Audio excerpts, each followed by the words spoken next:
Hi hello, പുതിയ വീഡിയോയിലേക്ക് എല്ലാവർക്കും സ്വാഗതം കേട്ടോ. ഇന്ന് നമ്മൾ ചോറിന്റെ കൂടെയും ചപ്പാത്തിയുടെ കൂടെയും എന്തിന്റെ കൂടെ വേണമെങ്കിലും കഴിക്കാൻ പറ്റിയ ഒരു നാടൻ കറിയായിട്ടാണ് വന്നിട്ടുള്ളത്. ഇപ്പം പെട്ടെന്ന് വീഡിയോയിലേക്ക് പോകാം കേട്ടോ. അതിൽ തന്നെ നമ്മൾ ഈ വെണ്ടയ്ക്കൊക്കെ നന്നായിട്ടൊന്ന് കഴുകിയെടുക്കണം കേട്ടോ. നമ്മൾ ഈ വെണ്ടയ്ക്ക നന്നായിട്ട് കഴുകിയെടുത്തതാണ് കേട്ടോ. എന്നിട്ട് ഒന്ന് ഒരു കോട്ടൺ തുണി വെച്ചിട്ട് എന്തെങ്കിലും ഉപയോഗിച്ചിട്ട് ഒന്ന് തുടച്ചെടുക്കുക കേട്ടോ.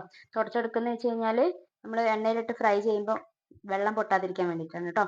അപ്പൊ നമുക്കിത് കുറച്ച് കുറച്ചായിട്ട് കട്ട് ചെയ്തിട്ടെടുക്കാം. ഇതിന്റെ സ്റ്റാർട്ടിങ്ങിലുള്ള ആ ഒരു ഭാഗമൊക്കെ കളയണം കേട്ടോ. അതൊക്കെ എല്ലാവർക്കും അറിയുന്നതല്ലേ അല്ലേ. ഇനി നമ്മൾ ഈ ഒരു സൈസിലാണ് കേട്ടോ കട്ട് ചെയ്തിട്ടെടുക്കുന്നത്. ഇതും കളയണ്ട, അവിടെ ഇരിക്കട്ടെ. ചെറിയൊരു പീസാണ്. നമുക്ക് ഓരോന്നോരോന്ന് കട്ട് ചെയ്തിട്ടെടുക്കാം. അതാകുമ്പോൾ കറക്റ്റായിട്ട് ബാക്കി ഭാഗം കളയുകയും ചെയ്യാം. നമ്മൾ ഈ ഒരു അളവിലാണ് കേട്ടോ കട്ട് ചെയ്തിട്ടെടുക്കുന്നത്. എന്തൊക്കെ കറിയെല്ലാം എല്ലാവരും പല രീതിയിലും ആക്കാറുണ്ടല്ലേ. അപ്പം ഇതുപോലെ ഒന്ന് ട്രൈ ചെയ്ത് നോക്കട്ടെ, നല്ല ടേസ്റ്റ് ആണ്. സിമ്പിളായിട്ട് നമ്മൾ പച്ചത്തേങ്ങ വെച്ചിട്ടാണ് നമ്മൾ ഈ ഒരു കറി തയ്യാറാക്കി എടുക്കുന്നത് കേട്ടോ. അപ്പം വളരെ ടേസ്റ്റ് ആണ്. നമ്മളിപ്പോൾ ഇത്രയും വെണ്ടയ്ക്കാണ് എടുത്തിട്ടുള്ളത് കേട്ടോ. നാടൻ വെണ്ടയ്ക്കൊക്കെ കിട്ടുകയാണെങ്കിൽ നല്ല ടേസ്റ്റ് ആയിരിക്കും കേട്ടോ. അപ്പം നമുക്കിന്ന് ഇതൊരു പാത്രത്തിലേക്ക് മാറ്റിയിടാം.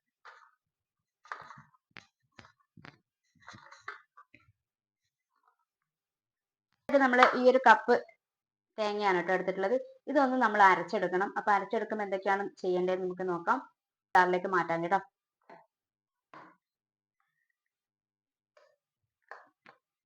കാ ടീസ്പൂണോളം മഞ്ഞൾപ്പൊടി, തന്നെ ഒരു കാ ടീസ്പൂണോളം ജീരകം കേട്ടോ. ഒരു അര ടീസ്പൂണോളം മുളക് പൊടി.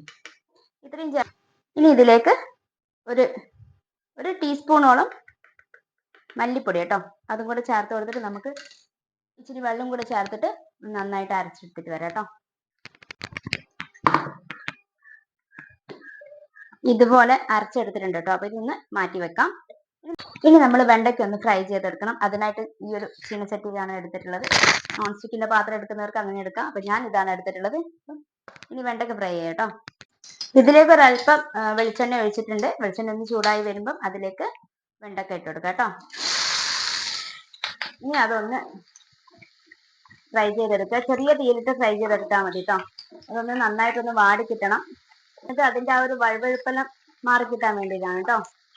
അപ്പൊ ഏകദേശം ഈ ഒരു പരുവത്തിൽ മതി കേട്ടോ. ഒത്തിരി വാടിപ്പോണ്ട. ഈ ഒരു പരുവാകുമ്പോൾ നമുക്ക് മാറ്റിയെടുക്കാം കേട്ടോ. ഏകദേശം ഈ ഒരു രീതിക്ക് വഴണ്ടി വന്നാൽ മതിയാവും. ഇനി നമുക്കിതൊന്ന് കോരി വെക്കാം.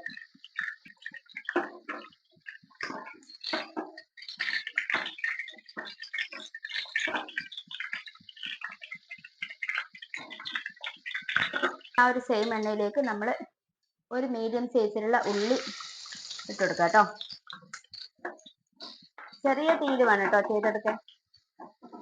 നന്നായിട്ടൊന്ന് വഴറ്റിയെടുക്കാം. ഉള്ളി ഒന്ന് വഴണ്ടി വരുമ്പോൾ ഒത്തിരി ഇതാവണ്ട. അപ്പോഴേക്കും നമുക്ക്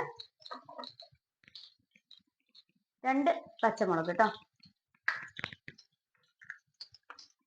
ഒരു 4 വെളുത്തുള്ളി ക്രോസായിട്ട് അരിഞ്ഞത്, 2 സൈസായിട്ട് അരിഞ്ഞെടുക്കാം കേട്ടോ. എന്നിട്ട് അതും കൂടെ ഒന്ന് ഇതിലിട്ടിട്ട് നന്നായിട്ടൊന്ന് വഴറ്റിയെടുക്കാം.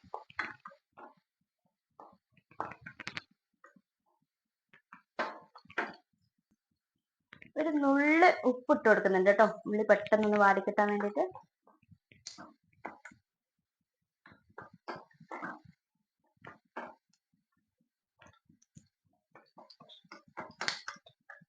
ഇനി ഇതിലേക്ക് നമ്മുടെ ആ തേങ്ങയുടെ അരപ്പുണ്ടല്ലോ അത് ചേർത്ത് കൊടുക്കാം.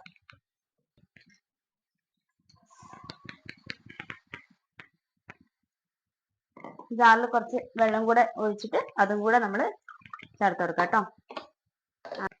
അല്പം വെള്ളം കൂടെ ഒഴിച്ചിട്ട് നന്നായിട്ടൊന്ന് ഷെയ്ക്ക് ചെയ്ത ശേഷം നമ്മൾ ആ അരപ്പിന്റെ ബാക്കിയും കൂടെ നമ്മൾ അതിലേക്ക് ചേർത്ത് കൊടുക്കുക. എന്നിട്ട് നന്നായിട്ടൊന്ന് മിക്സ് ചെയ്യാം. അപ്പം നമുക്ക് കുറച്ചുകൂടെ വെള്ളം ഇതിലേക്ക് ആവശ്യമായിട്ടുണ്ട്. അപ്പം അതുകൂടി നമ്മളൊന്ന് ഒഴിച്ചു കൊടുക്കുക കേട്ടോ.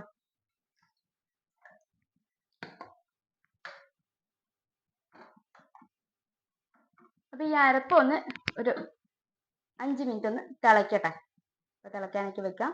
അപ്പം നമ്മുടെ അരപ്പ് ഒന്ന് തിളച്ച് വരുന്നുണ്ട്. അപ്പം അതിലേക്ക് നമുക്ക് വെണ്ടയ്ക്ക ഇട്ട് കൊടുക്കാം. നമ്മൾ വെണ്ടയ്ക്ക ഇട്ട് കൊടുക്കുകയാണ്. ഇനി അതൊന്ന് വെണ്ടയ്ക്ക അതിലിരുന്നിട്ട് ഒന്ന് മിക്സ് ആയിട്ട് ഒന്ന് നന്നായിട്ട് തിളയ്ക്കട്ടെ. ഈ ഒരു സമയം നമുക്ക് ഇതിലേക്ക് ആവശ്യമായിട്ടുള്ള ഉപ്പ് ചേർത്തെടുക്കാം. അപ്പം ചെറിയൊരു സ്പൂൺ ആവശ്യത്തിന് ഉപ്പ്, നിങ്ങളുടെ ഉപ്പിന്റെ അളവ് എങ്ങനെയാന്ന് വെച്ച് കഴിഞ്ഞാൽ അതുപോലെ ചേർത്ത് കൊടുക്കുക കേട്ടോ. ആദ്യം കുറച്ച് ചേർത്ത് കൊടുക്കുക, പിന്നെ ആവശ്യം ഉണ്ടെങ്കിൽ മാത്രം ചേർത്ത് കൊടുത്താൽ മതിയല്ലോ. കൂടിപ്പോയി കഴിഞ്ഞിട്ട് പിന്നെ നമുക്കത് കുറക്കാൻ പറ്റത്തില്ലല്ലോ. കറി നന്നായിട്ട് തിളയ്ക്കുന്നുണ്ട്. അപ്പൊ ഇനി ഒന്ന് നമ്മളൊന്ന് ഒരല്പം എടുത്തിട്ട് ഒന്ന് ടേസ്റ്റ് ചെയ്ത് നോക്കുക. ഉപ്പോ എന്തെങ്കിലും ആവശ്യമായിട്ടുണ്ടോ എന്ന് ടേസ്റ്റ് ചെയ്ത് നോക്കുക കേട്ടോ. ഉപ്പൊക്കെ കറക്റ്റായിട്ട് ഉണ്ട്. ഇനി നമ്മൾ അടുത്ത പരിപാടി ചെയ്യാണ്. അപ്പൊ നമുക്ക് ഈ ഒരു കട്ടിയിൽ തന്നെ നമുക്ക് വേണം കേട്ടോ. ഇപ്പൊ കുറച്ചുകൂടെ തിക്കായിട്ട് വേണമെന്നുള്ളവർ കുറച്ചുകൂടെ ഒന്ന് കുറുക്കിയെടുക്കാം. ഈ ഒരു പാകത്തിൽ വെച്ചിട്ടുണ്ട്. ഇനി നമ്മൾ അടുത്ത പരിപാടി നമ്മൾ ചെയ്യാണ്. ഇതൊന്ന് നമുക്ക് മാറ്റി വെക്കാം. ഇനി നമ്മൾ കടുക് താളിക്കൽ പരിപാടിയാണ്. അതിനായിട്ട് നമ്മൾ കുറച്ച് എണ്ണ ഒഴിച്ചു കൊടുക്കുകയാണ്. എണ്ണ ഒന്ന് ചൂടായി വരുമ്പോൾ അതിലേക്ക് കടുക് ഇട്ട് കൊടുക്കാം.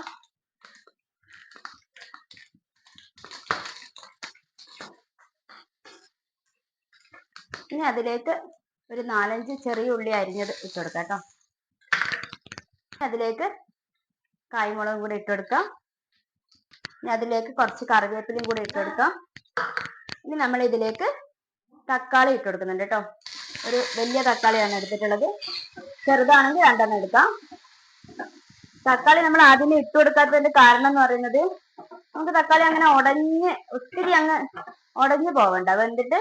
അപ്പം നല്ല രീതിക്ക് ഒന്ന് വാടി കിട്ടിയാൽ മതി. അതുകൊണ്ടാണ് നമ്മൾ ലാസ്റ്റ് വറവ് കഴിക്കുന്നതിന്റെ കൂട്ടത്തിൽ ഇട്ടിട്ട് ചെയ്യുന്നത് കേട്ടോ. ഇതാകുമ്പോൾ നല്ലൊരു ടേസ്റ്റ് ആണ്. ഈ ഒരു പരിവാകുമ്പോൾ നമുക്കൊന്ന് മാറ്റാം. ഇനി നമ്മൾ കറിയിലേക്ക് ചേർത്ത് കൊടുക്കാം കേട്ടോ.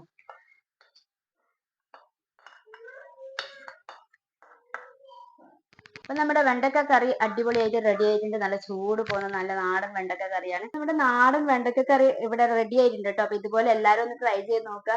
നിങ്ങൾക്ക് ഇഷ്ടപ്പെടുകയാണെങ്കിൽ നിങ്ങളുടെ അഭിപ്രായങ്ങളൊക്കെ ഒന്ന് കമന്റ് ആയിട്ട് അറിയിക്കുക. പുതിയ വീഡിയോ ആയിട്ട് കാണുന്നവരെ എല്ലാ കൂട്ടുകാർക്കും ടാറ്റ ബൈ.